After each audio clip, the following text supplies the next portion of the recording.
दोस्तों हम फिर से लेकर आ चुके हैं आप लोगों के लिए दिन भर की सभी ताज़ा और बड़ी खबरें।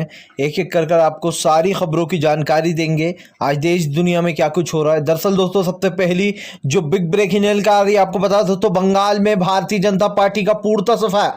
जी हाँ दोस्तों, 5वें चरण में भी बाजी मार ले गई दीदी, इसके बारे में आपको विस्तार से बताएंगे। वहीं पर दोस्तों अगली बड़ी खबर में हम आपको बताएंगे, जी हाँ लाशों पर भी हो रही है अब राजनीति। दोस्तों मोदी सरकार जो है दोस्तों अब लाशों पर भी राजनीति कर रही है, इसके बारे में आपको विस्तार से बताएंगे। वहीं पर दोस्तों किसान नेता राकेश टिकैत का बड़ा ऐलान, बोले फिलहाल करें सभी किसान करें कोरोना गाइडलाइन का पालन, लेकिन फिलहाल अगर किसानों को जबरदस्ती उठाने की कोशिश की गई तो इसका अंजाम अच्छा नहीं होगा, इसके बारे में भी आपको विस्तार से बताएंगे। वहीं पर दोस्तों मुंबई की मेयर का मोदी सरकार पर बड़ा हमला, बोले कुंभ से लौटने वाले लोग प्रसाद में कोरोना बांटते फिरेंगे जगह जगगह, जी हाँ इनको एक जगह रोका जाए, इसके बारे में भी आपको विस्तार से बताएंगे। वहीं पर दोस्तों 3.5 साल बाद मिली लालू को बेल। जी हां दोस्तों, 2 मामलों में उन्हें पहले ही जो यहां पर जमानत मिल चुकी थी, अब एक और में मिल गई, यानी कि अब जेल से बाहर आएंगे लालू, इसके बारे में आपको विस्तार से बताएंगे। वहीं पर दोस्तों अगली बिग ब्रेकिंग हम आपको बताएंगे, रविशंकर प्रसाद का दोस्तों बेतुका बयान, बोले यहां मरे तो सीधे ऊपर स्वर्ग में जाओगे। सोचिए दोस्तों, और साथ में बकायदा यूपी के सीएम योगी भी थे जो कि रवि किशन की बात पे ठहाके लगा रहे थे। सोचिए दोस्तों, माहौल इतना खतरनाक बना हुआ है और रवि किशन कह रहे थे कि बहुत अच्छी बात है, अगर यहां मरते हो कोरोना से भी मरते हो तो स्वर्ग में चले जाओगे। ये हालत हो गई है दोस्तों यूपी की कि अब इस तरीके के बेतुके बयान दिए जा रहे हैं और खुद यूपी का सीएम योगी हंस रहा है इस बयान पे, इसके बारे में भी आपको विस्तार से बताएंगे। वहीं पर अगली बड़ी खबर में हम आपको बताएंगे दोस्तों, राहुल गांधी का मोदी सरकार पर बड़ा हमला, बोले मोदी जी ने जो कहा था वो किया। जी हाँ, शमशान और कब्रिस्तानों को आखिर भर ही दिया, इसके बारे में भी आपको विस्तार से बताएंगे। तो सारी खबरें दोस्तों एक एक कर देंगे। फिलहाल खैर चलिए बढ़ते हैं सबसे पहली और सबसे बड़ी खबर की ओर। दरअसल दोस्तों आपको बता दें 5वें चरण में ममता बनर्जी ने किया भारतीय जनता पार्टी का सफाया। जी हाँ दोस्तों, आज 5वें चरण का चुनाव था। पिछली बार हमने देखा था 4थे चरण के चुनाव में जमकर गोलीबाजी हुई थी, 4 टीएमसी के कार्यकर्ता भी मारे गए थे, लेकिन अब की बार दोस्तों बड़े ही शांतिपूर्ण ढंग से 5वें चरण का चुनाव हुआ। लेकिन आपको बता दें दोस्तों इस बीच जबरदस्त तरीके से ममता की लहर देखने को मिली, या फिर यूं कहा जा सकता है कि एक तरफा वोटिंग देखने को मिली, जहां ममता बनर्जी के पक्ष में दोस्तों जबरदस्त तरीके से भीड़ उमड़ पड़ी।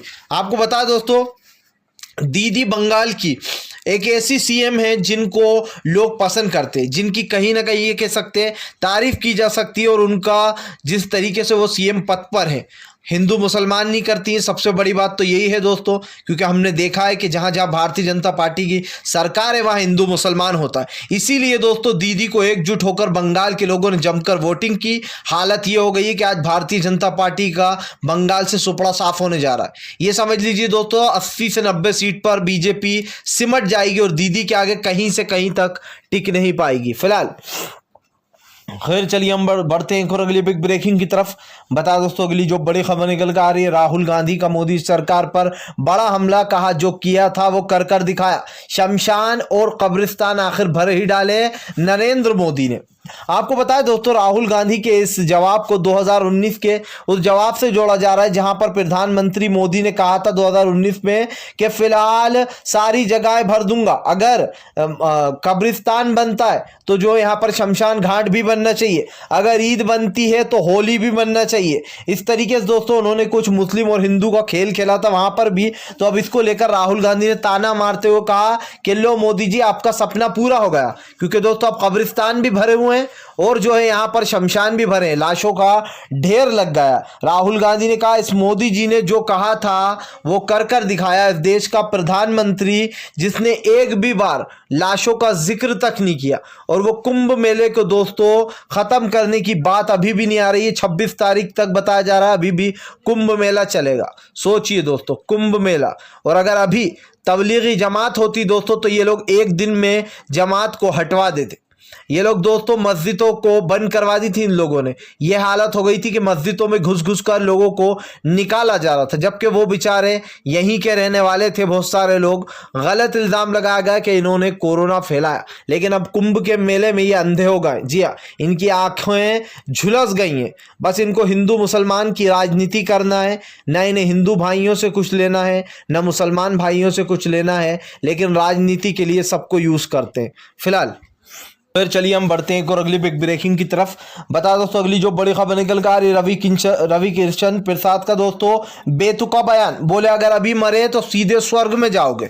सोचिए दोस्तों, दिल आपको बता दे दोस्तों, यूपी के सीएम के सामने एक्टर जो कि भोजपुरी एक्टर है दोस्तों रवि किशन, उनका कहना था कि अगर अभी मरोगे तो सीधा स्वर्ग पधारोगे। जी हाँ दोस्तों, सोचिए, एक तरफ देश की स्थिति क्या बनी हुई है, दूसरी तरफ रविशंकर प्रसाद को मजाक सूझ रहा है, और बाकायदा सीएम योगी इस वीडियो में दोस्तों साफ ठहाके लगाते हुए नजर आ रहा है रविशंकर प्रसाद की बात पर। यह है दोस्तों इन लोगों की असलियत। एक तरफ कोरोना की महामारी चल रही है, दूसरी तरफ रविशंकर प्रसाद कोरोना का मजाक उड़ा रहा है। कह रहा है अगर अभी मर गए तो इस वाले शमशान में झूला झूलते हुए ऊपर स्वर्ग पधार लोगे। सोचिए, अगर अभी यही बात कोई दोस्तों रविशंकर प्रसाद के बारे में कहे या उनके परिवार के बारे में कहे कि आराम से झूलते हुए निकल लोगे, क्या तब भी उनका दोस्तों यही वो रहेगा अंदाज, या फिर वो हो जाएंगे आग बबूला अपने परिवार की मृत्यु देखकर। दोस्तों जिस तरीके से आज राजनीति चल रही है, या फिर यूं कहें कि जिस तरीके से ये स्थिति बनी हुई है, यूपी के सीएम के सामने रविशंकर ने इस तरीके की बात की और उस पर यूपी का सीएम ठहाके लगा के हंस रहा है। इससे ज़्यादा दोस्तों बेगैरती की बात और क्या होगी कि यूपी में लाशों के ढेर लग गए, उनको छुपाने के लिए लोहे की दीवार खड़ी कर दी गई है। जैसे प्रधानमंत्री नरेंद्र मोदी ने नमस्ते ट्रम्प के दौरान एक दीवार खड़ी की थी अपने गुजरात मॉडल में। यह है दोस्तों असलियत।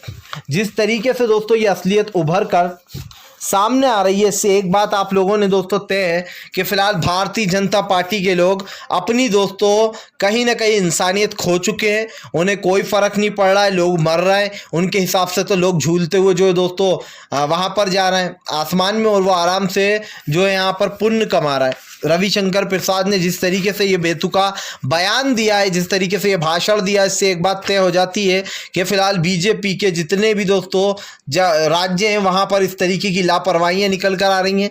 कहीं पर माली टेस्ट कर रहा है कोरोना का, तो कहीं पर दोस्तों अस्पताल में डॉक्टरों का अता पता ही नहीं है, कहीं पर यूपी के अस्पतालों में दोस्तों व्यवस्थाएं ही नहीं है। ये हालत हो गई है आज दोस्तों स्वास्थ्य की। फिलहाल खैर चलिए हम बढ़ते हैं और अगली बिग ब्रेकिंग की तरफ। बता दोस्तों अगली जो बड़ी खबर निकल कर आ रही, मुंबई की मेयर का मोदी सरकार पर बड़ा हमला। बोले जो कुंभ से लौटेंगे प्रसाद के रूप में कोरोना बांटते फिरेंगे। जी हाँ, दरअसल दोस्तों आप लोग बता दें, कुंभ मेले को अभी भी खत्म करने की कोई मंशा सरकार की नजर नहीं आ रही है। बताया जा रहा है कि ये 26 से 27 को ही खत्म होगा। ये हालत हो गई है दोस्तों आज हमारे देश की, जिसके बाद मुंबई की मेयर ने कहा कि भले ही मोदी सरकार अब कुछ भी बोले, इतने दिन मेला चलने के बाद, कुंभ मेला चलने के बाद अब जागे हैं दोस्तों मोदी जी। उसके बाद भी दोस्तों कुंभ मेला खत्म नहीं किया जा रहा है। उसको लेकर मुंबई की मेयर ने जमकर मोदी सरकार को घेरा, शिवसेना की मेयर ने, और उनका कहना है कि फिलहाल जितने भी लोग अब कुंभ से लौटेंगे वो प्रसाद की तरह कोरोना बांटते फिरेंगे लोगों को। इन लोगों को एक जगह रोकना चाहिए, किसी होटल में रुकवाना चाहिए और इनको क्वारंटीन करना चाहिए, उसके बाद ही इनको छोड़ना चाहिए, वरना ये जगह जगह कोरोना फैलाते फिरेंगे। और सोचिए दोस्तों, इसकी रिपोर्ट आने में ही कम से कम 3 से 4 दिन लगते हैं पता करने में कि कोरोना है या नहीं, जिसके बाद दोस्तों कहीं ना कहीं अंदर जा सकते हैं। मतलब कहीं ये पता नहीं चल पाता कि किसको क्या हुआ, 3-4 दिन बाद पता चलता है। अब आप सोचिए दोस्तों, जितने भी लोग कुंभ में होंगे एक दूसरे के साथ हैं, वो एक दूसरे को संक्रमित कर रहे होंगे। ये हालत हो गई आज हमारे देश की कि फिलहाल कुंभ आस्था इनके लिए ज़्यादा ज़रूरी है दोस्तों, लोगों की जाने नहीं।